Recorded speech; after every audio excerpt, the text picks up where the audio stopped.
Hallelujah. This is Pastor Emmanuel David Afuakwa. I come to you in the name of Jesus Christ with the Word of God. And today I want to clarify one scripture in the Bible, in Hebrews. You know, the writer of Hebrews has some complication scriptures. I want to talk about the rejection of the new birth or salvation. This scripture talks about those who reject the new birth. Hebrews chapter 10 verse 26 to 30. Hebrews 10, 26 to 30. It says, if we sin willfully, you see, after we've received the knowledge of the truth, there is no longer remains a sacrifice for sins, but a certain fearful expectation of judgment and a fiery indignation which will devour the adversaries. You know, these are some of the things that have been preached for long by certain preachers. Not maybe on purpose, but they read it like that, and that's how they understand, because they don't have the revelation, the full revelation and understanding of the concept of the new birth. You can only explain certain scriptures better when you have certain levels of understanding or revelation. Is if we sin willfully. Now wait a minute, listen. Now people sometimes explain this scripture in such a way that if you knew that this thing is a sin and you continue to do it or you did it, then God will not forgive you. Wait a minute. Even Jesus was telling people, his disciples, listeners, his followers, even who did not have the Holy Spirit or the eternal life in them at that moment. He says, if your brother sin against you, how many times should you forgive him?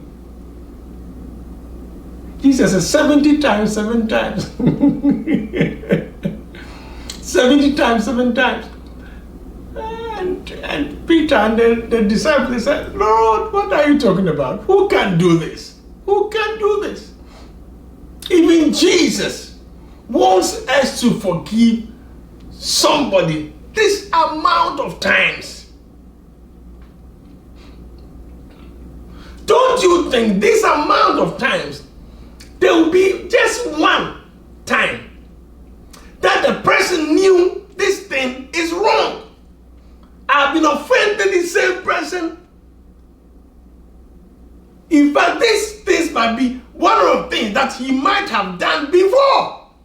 All these times, 400 and something times. He might have done this. He might gonna repeat something he did against you. He knew it was wrong. He knew you don't like it. But Jesus says, forgive you. How much more your Heavenly Father? How much more your Heavenly Father?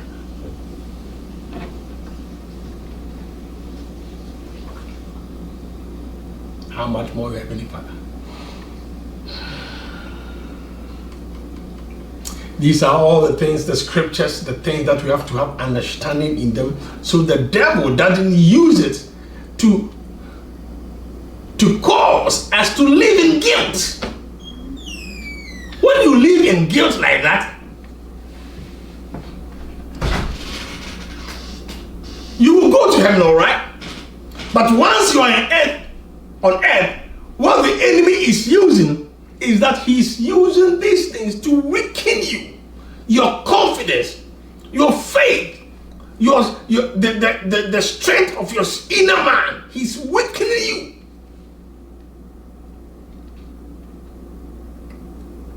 So he can cause damage, more damage to your life. But when you're bold as a lion, bold as a lion, righteous, you have the righteous mentality,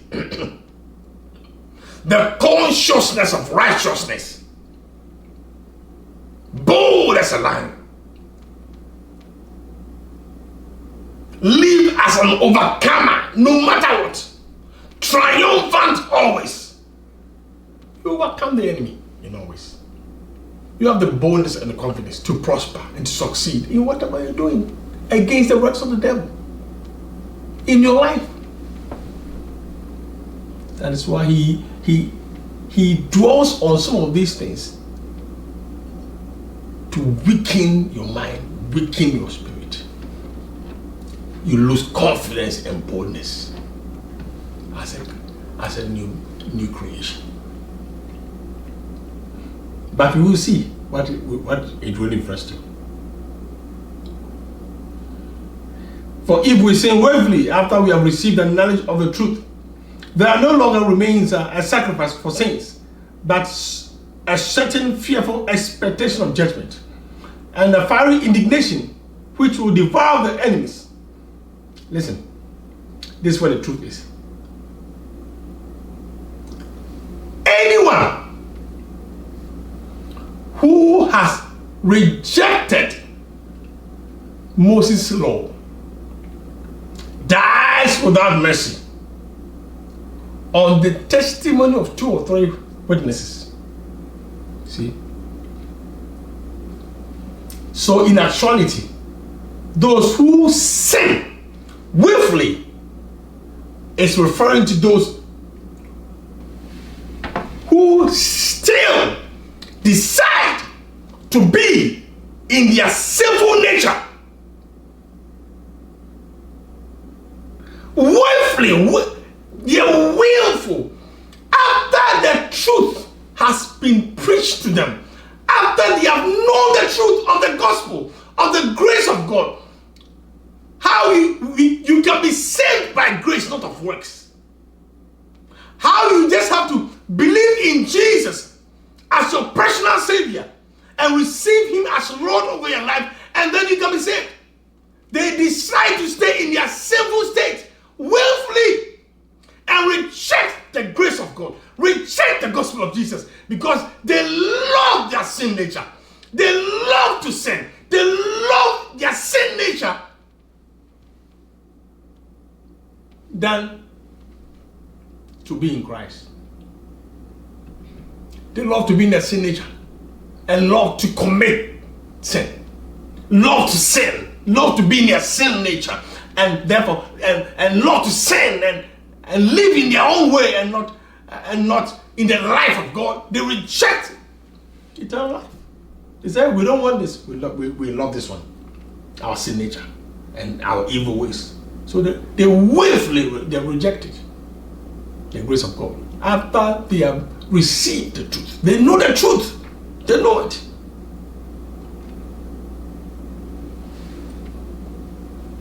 So the writer was comparing and saying that anyone who even rejected Moses' law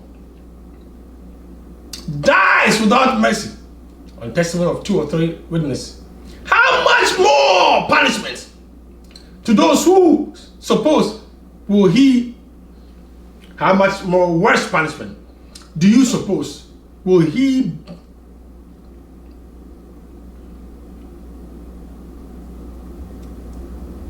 be thought worthy, who has trampled the Son of God underfoot, trampled his death, his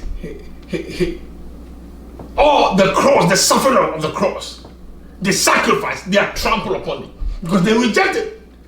They despise it.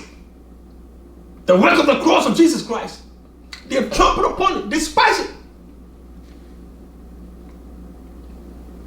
Counted the blood of covenant by which they were sanctified. See, by which they were sanctified. See, it's not talking about the Christian who has been sanctified. By which they were sanctified. Everybody.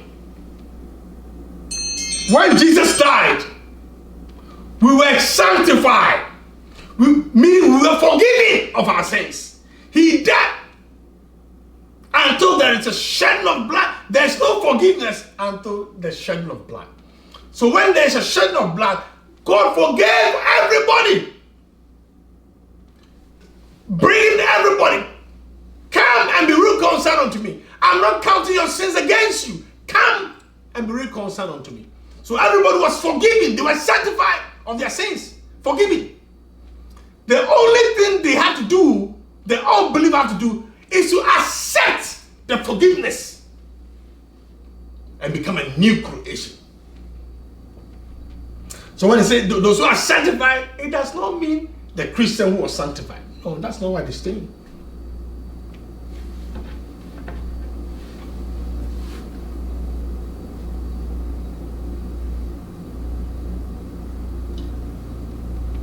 And command them and insulted the Spirit of grace. For we know him who said, vengeance is mine, I will repay, says the Lord. The Lord will judge his people. Hallelujah. Judge his people. Not talking about judge his people. You know what? See, Bible says even judgment will start in the house of God. In the house, there are people who know the truth. You know, I spoke about the message, the mixed multitude. Even their own believers in the house. In the house of God, there are people who are not saved. They are in the house. That is why the Bible says judgment will start in the house.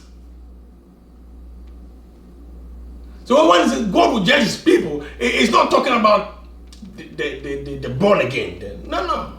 It will start in the house of God. Hallelujah. Praise God.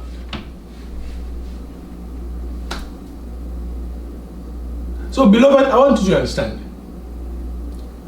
We've called to liberty in the house of God. We've been called unto liberty.